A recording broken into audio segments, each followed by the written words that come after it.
Hi. Happy holidays. Happy New Year. This is the end of the year. And I am Carla Cosmic Crone, and we're here for the Divine Feminine Astrology reading. We have a full moon tomorrow night at 10:28 where I live here on the coast of Maine. And it is the 13th full moon of the year, which is actually normal. There are usually 13 new moons or 13 full moons in the course of a calendar year. And this one is our 13th full moon. We've had 2 full moons the month of October. It's lovely. The chart. I took a quick look at the chart a few days ago and I said, nah, not much is happening. This is going to be a chill full moon. And we need it because we are still integrating and processing everything that has happened recently, an eclipse season and the, who are those guys? Jupiter and Saturn have just completed. They are beginning to pull apart. They are still in conjunction, barely a degree apart. But the intensity, the moment, the fuse is lit, the bomb has exploded, so now we're just waiting for the dust to settle. And it will take all year, at least, if not the entire decade. This is an epoch-making moment. And I know most of you, if you're following astrology at all, you have listened to your favorite astrologers talk about Jupiter and Saturn, and you may have heard my take on it. I connect it to the energy of the womb because it has that containing energy of Saturn and the expansive, amplifying, growing energy of Jupiter, and that's what wombs do. In a way, that's what supernovas do and black holes do. Excuse me. So we are birthing through that moon. We are expanding. We have done. This is almost another unveiling and a slow unraveling and understanding of what happens when we have a big astrological event. Every time I talk about it, I hear myself revealing to myself a new aspect. So we begin in the void of creation. We are part of all that is. We are all that is. We do not know what that is because it's a great mystery. We have our ways of trying to explain it to ourselves. Maybe we have a spiritual explanation or a religion or a dogma or a belief in God's own truth. The truth is, we don't know. It's a metaphor. We are in the emptiness. We are in the void. We are merged with the cosmos. And then something happens.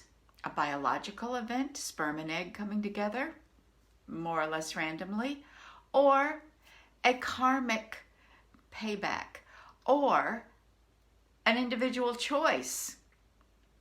This business that we choose our parents, that we choose our life before we're ever born. I don't know.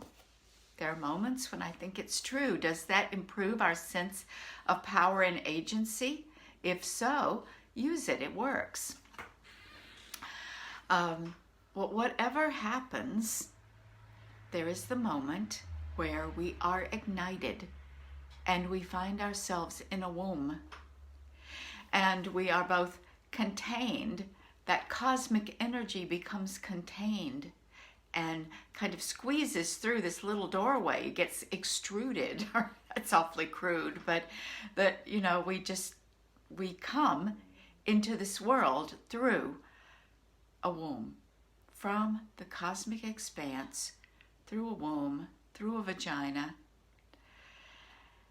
and emerge as a human being with pure potential. We can become anything in the time that we have on this planet. And we influence, possibly, our next iteration, because someday we will return to the cosmos. This body will return to Earth, and the spirit returns to cosmos somehow.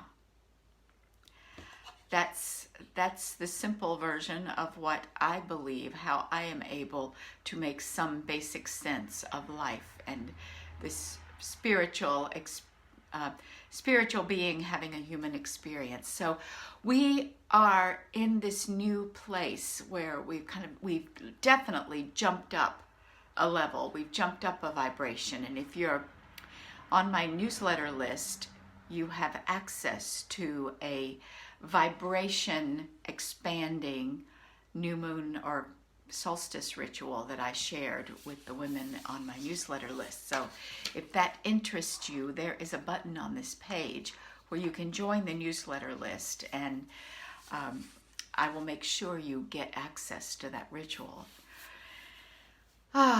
So here we are, and it is the end of 2020. Thank goodness, some people say. We feel that way about every year. Years have a way of getting old in 12 months, don't they? It's just the way it is. Of course, we're done with the old year, and we are chomping at the bit to get into the new year. And so as I looked at this chart, moon in Cancer, moon at home in Cancer, the sign of home, however you see home. It can refer to your domestic circumstances, your shelter, the idea of shelter, the idea of feeling at home on this planet, in this life of yours, in this body, as a sense of soul, of personality. Home, whatever home is. Cancer is all about that. And it's very personal. And it can be also very much related to the people who share your home with you, be they plants. I have lots of spider plants, and what are those beautiful things over there? Oh, I've got a lovely rosemary, and my sage is wintering over, and I have a pepper plant that accidentally grew in the begonia. I share my home with plants. I share my home with cats. I share my home with a lover and a son. And I share my home with many beings on this land, wildlife and trees, and my community. I share my home with spirits, the rituals that we do here, ceremony. It's a big relationship that I have here. What is your relationship with your home? Which is basically anything you can reach, where you walk, your village. And even if you're in a great city or a wilderness, you still have a village there. And that is opposite the sun in Capricorn. And oh, we are so familiar with Capricorn because we've had Saturn and Jupiter going through Capricorn, and Jupiter and Saturn have both danced with Pluto this year, and Pluto has been there forever and will be there for another 3 or 4 years. And everything that's going on in Aries, Chiron and Eris and Mars are all square what's going on in Capricorn. Oh, Capricorn! Can we get a break from Capricorn? Well, why would you? Capricorn is the natural order of things. Capricorn, we think of it as institutions, the man-made, the bastions of patriarchy.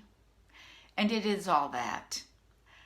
But it's more than that. Before there was patriarchy, there was Capricorn. Structure. The structures of society that help us kind of know who we are. We are either pushing against it or trying to fit in. And it's a blessing and a curse all at the same time.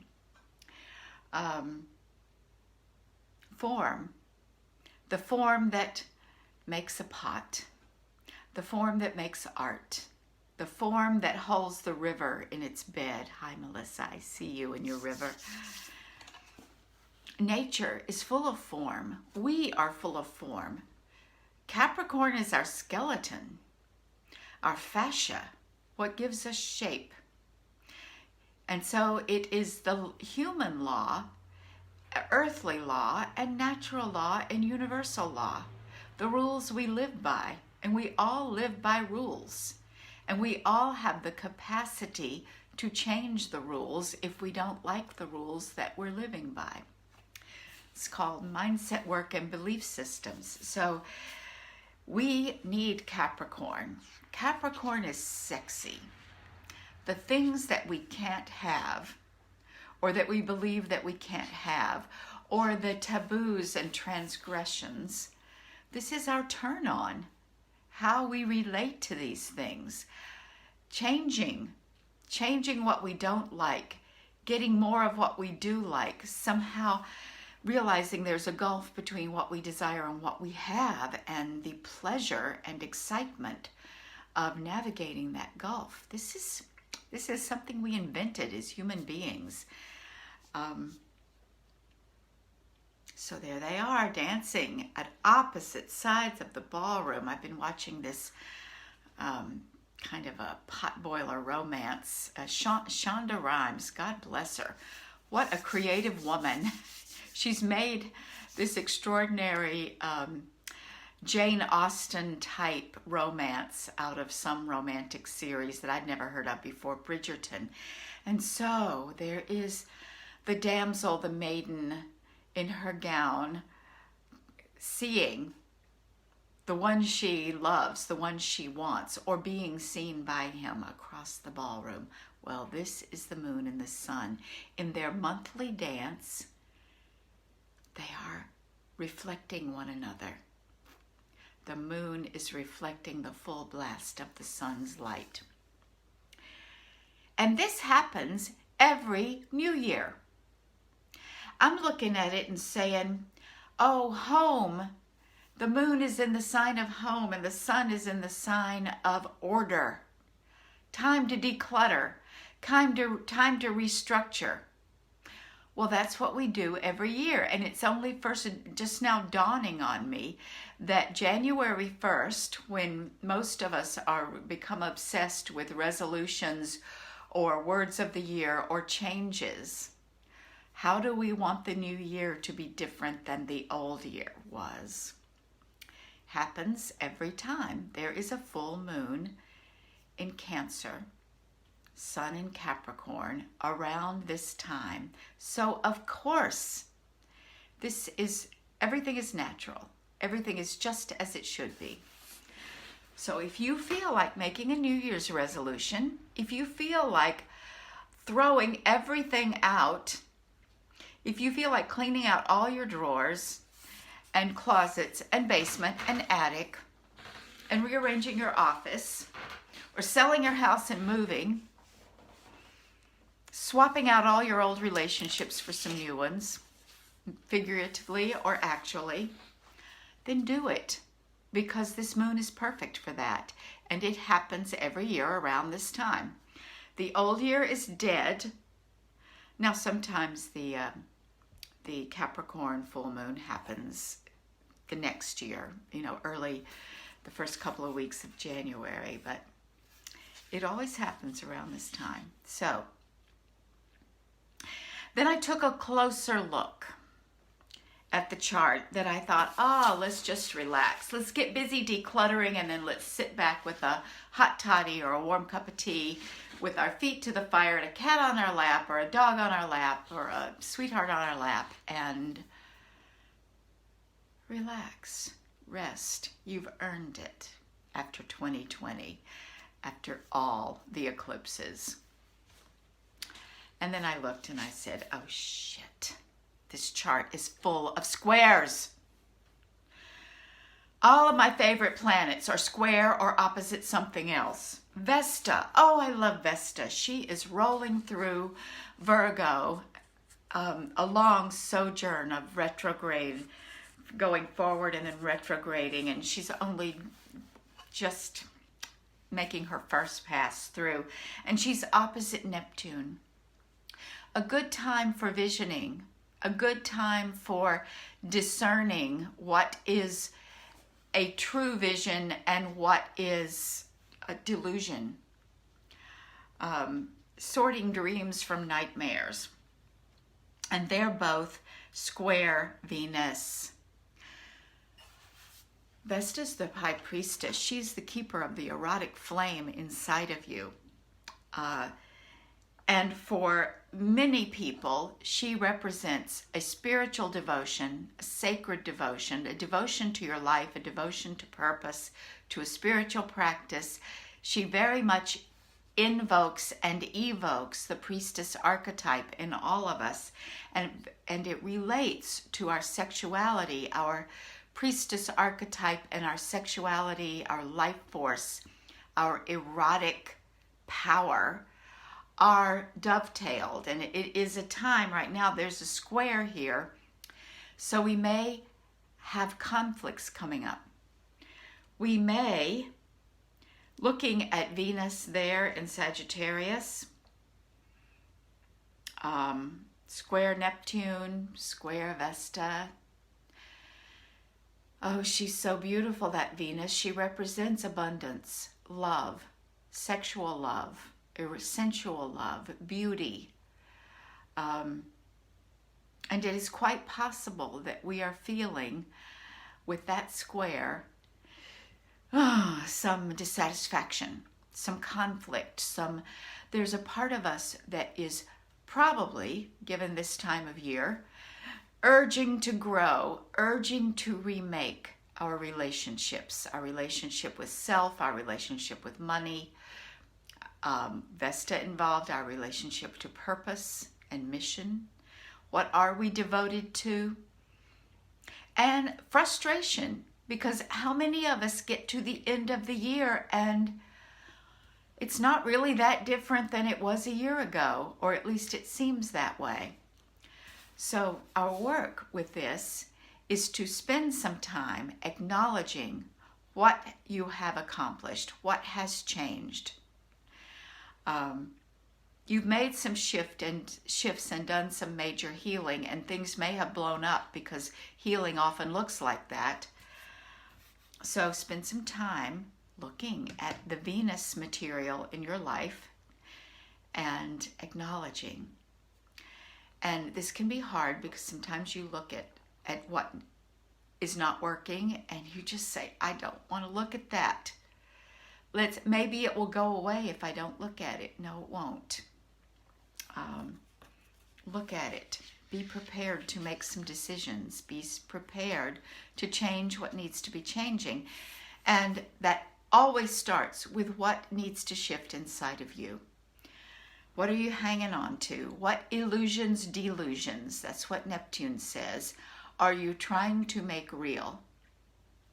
And what happens if you brush those away? Scary as hell.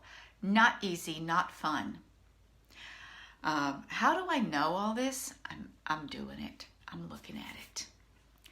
I see. I am doing my best to see what I've been unwilling to see in many respects, in myself and in the world around me. We have another couple of big squares. This one. Mars is at 26 Aries, just about to finish his very long sojourn in Aries, where he did that whole retrograde thing. And he's oozing past Eris. That was rough. Around solstice and new moon, Mars was once again connecting with Eris. And so a lot of the stuff that is now showing up in this Venus square may have got stirred up. And certainly, the two of them were square Pluto, the endless square, and we saw the craziness around the U.S. election, which is feels like it's petering out. That's an illusion, though. Watch out for that. Unfortunately, it's been a big challenge. in the greater picture of things. So you can also watch and say, how is a similar story playing out in your life? So Mars and Eris are in a T-square. That means they've got Magdalena over in Libra, sign of relationship as it happens, is opposite Eris in Aries, chaos and discord. So feminine Christ consciousness and discord are in this projection relationship, this mirroring relationship. And they are picking up the energy of Mars, which is, it can be simply, I tend to see Mars as masculine energy on a mission, going to war, wielding the sword, getting things done, being decisive.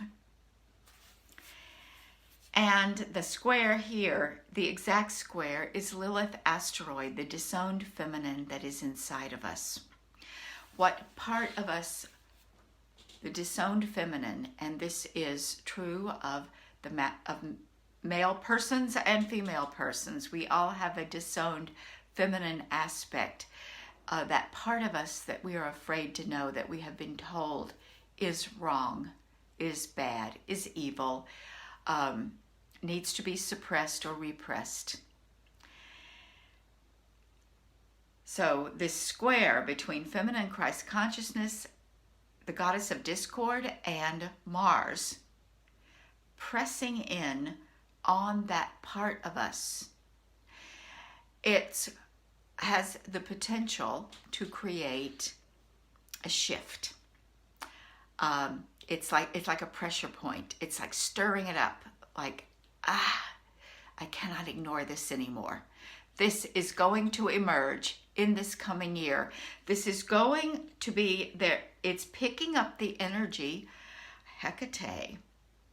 Hecate is at 0, is in the first degree of Aquarius, right where Saturn and Jupiter just left. So she is carrying the echo of that energy, saying it is time to move between the worlds. It is time to make a decision. You stand at a crossroads. And all of these energies are, they're in a sense of conflict, a sense of stasis, and what that means is you're feeling them because they are all triggered. And they are all, over and over and over again. And depending on where all these things land in your natal chart, what part of your life they are influencing most strongly, is where you're going to feel it. So what this looks like, we have another square between Black Moon Lilith in Taurus and Pallas Athene. So we have this square between the divine feminine, the void, becoming form, the feminine before patriarchy, and the intellect. These two are asking for resolution. They are asking for your intellect to accommodate and to make space for and to begin to reorder your view of the world, your view of yourself and your consequent behavior based on a connection, a remembering of the divine feminine. Let's see if we can remember what it was like to be alive before patriarchy, to be female before patriarchy, for that matter, to be male before patriarchy. So all of this is representing, we are coming to this 13th full moon, this final full moon of 2020, this beginning of a new cycle, the Capricorn Cancer opposition cycle. And all the stuff, even Nessus. Nessus is square Psyche. Nessus and Ceres. This Nessus, the buck stops here. The wounds, the ancestral wounding, connecting to Psyche, who is the ancient wounding that you believe you cannot heal, that is only healed through the journey of initiation. So these two are speaking to each other. They are having this tension, saying, break free. So what do?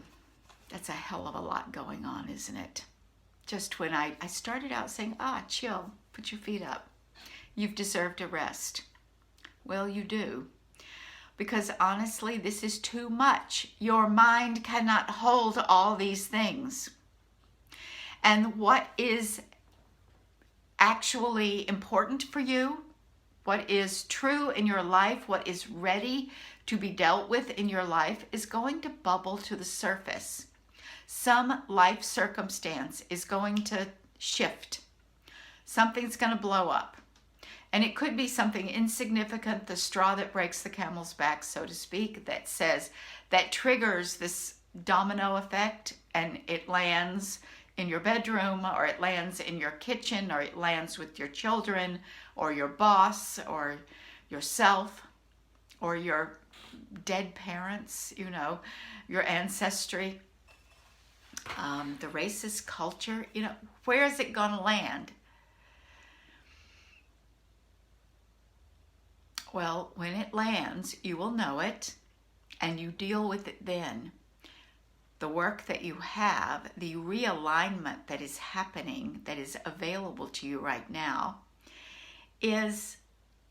happens in stillness. So yes, put your feet up. Yes, go out under the full moon with a drum or dance. Shut down the world. If you have a practice that has you getting together with people, do that. Outdoors, safely. I keep saying, women's circles. We like to circle up at the full moon, we women. And that's not always advisable these days.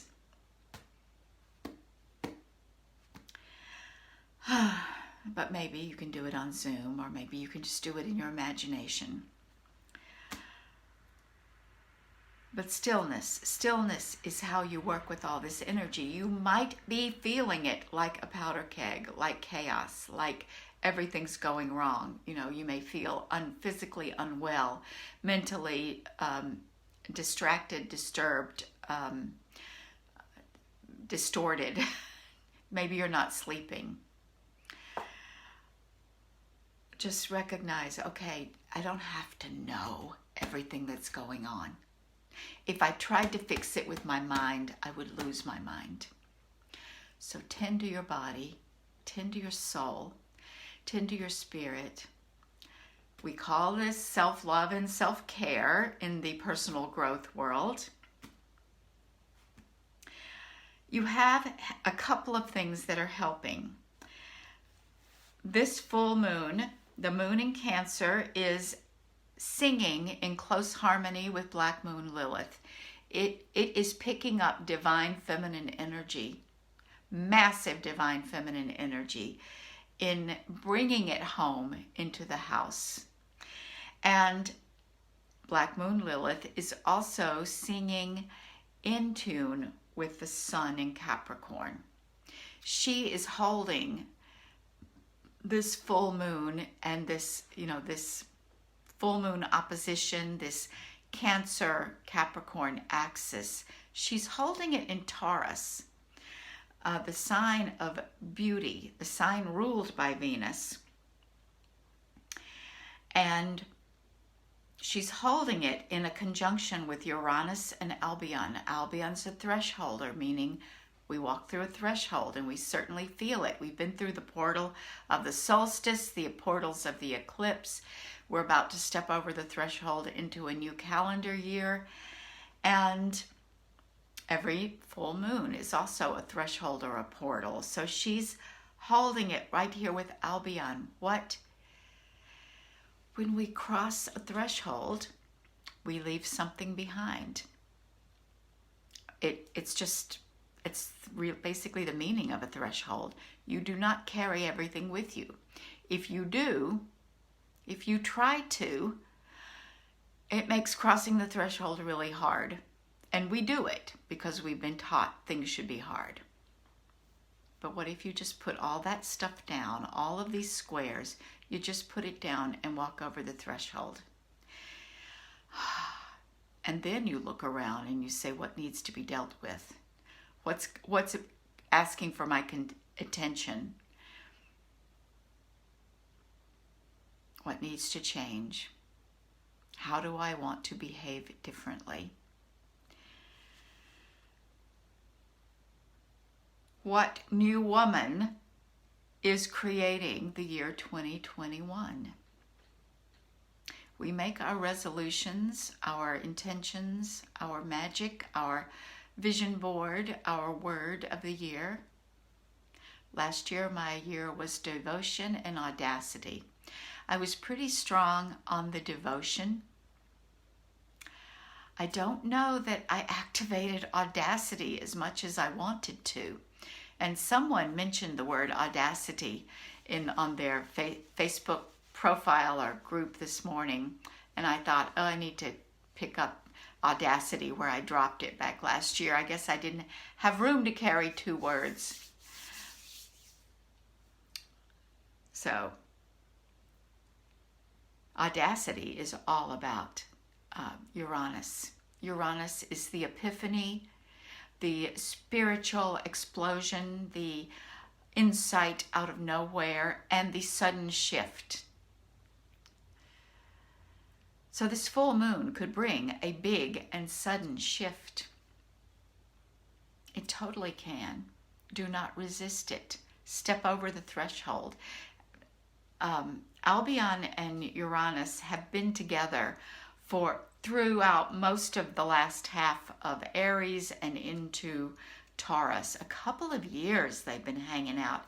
And as this year progresses, they're going to separate. It'll take a little while.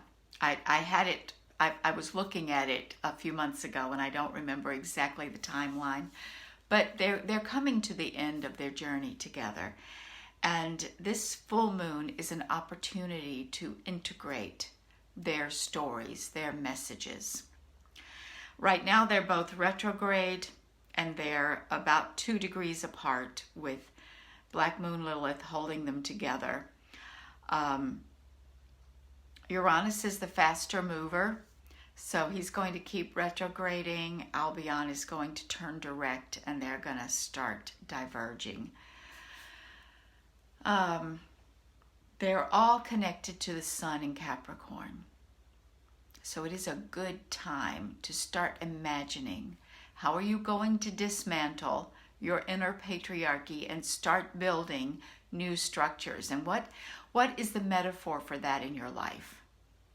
A change in your business, a change in your eating patterns, a change in your clutter, a change in your relationship, the talk you're afraid to have, the boundaries you're afraid to set. You have been in the past.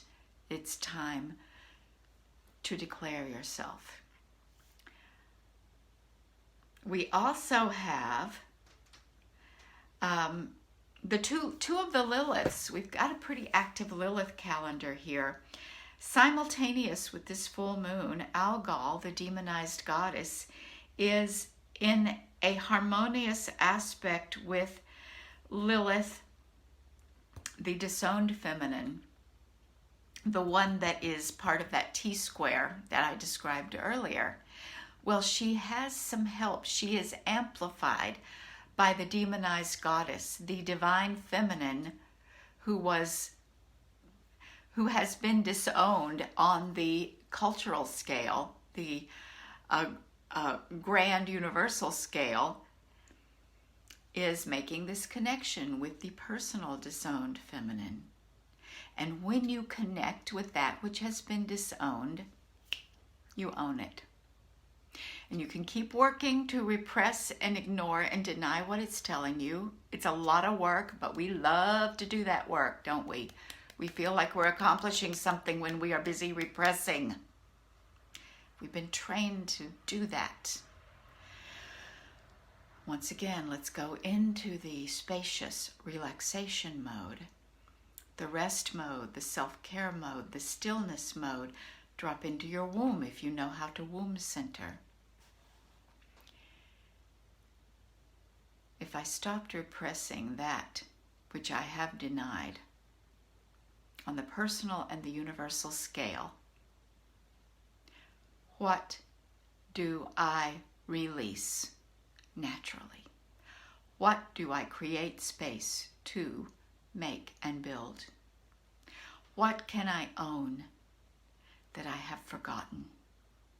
Who can I become that kind of frightens me, but has everything I already desire?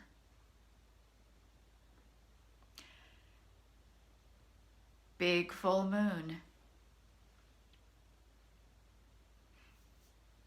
Wrap yourself up in a blanket with a warm drink. Drop into your womb space. Pet your cat. Love the one you're with for now.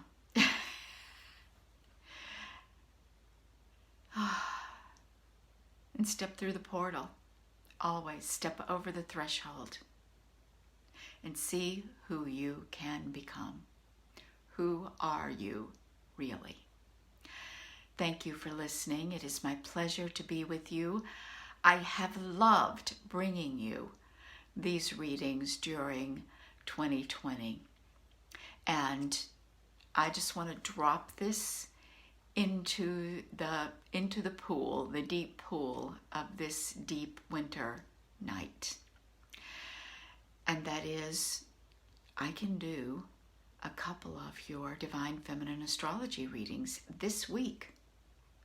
If you want to get ready for 2021, if you want some support, an hour with me as support for your creation of 2020, stepping through the threshold, I have time to do it this week.